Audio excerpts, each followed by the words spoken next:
ছাত্র জনতার দাবির মুখে গেল শনিবার উপদেষ্টা পরিষদের সিদ্ধান্তে নিষিদ্ধ করা হয় আওয়ামী লীগের সব কার্যক্রম। সন্ত্রাস বিরোধী আইনের আওতায় এ সিদ্ধান্ত নেয় অন্তর্বর্তীকালীন সরকার। এর ফলে বিচারের আগ পর্যন্ত আওয়ামী লীগ এবং তাদের অঙ্গ ও সহযোগী সংগঠনের সব ধরনের কার্যক্রম নিষিদ্ধ থাকবে।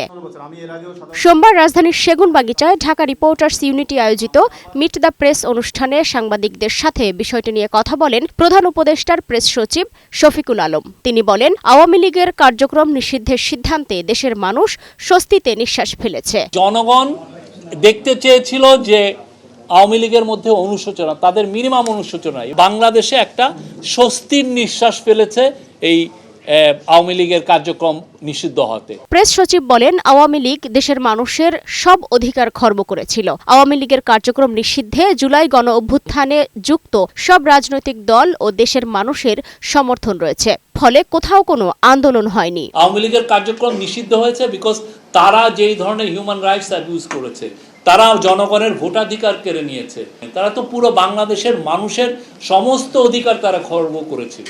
তো সেটার আলোকে বাংলাদেশে যারা জুলাই অভ্যুত্থানে ছিলেন সমস্ত পার্টির সাপোর্ট ছিল এই আমাদের যে ডিসিশনের পিছনে। এ সময় সাংবাদিকদের অধিকার ও সুযোগ সুবিধা নিয়েও কথা বলেন প্রেস সচিব। তিনি বলেন, সাংবাদিকদের জীবনমান উন্নয়নের জন্য উপযুক্ত বেতন নিশ্চিত করা জরুরি। এই নেগোসিয়েশনটা তো হচ্ছে ইউনিয়নের সাথে মালিকদের।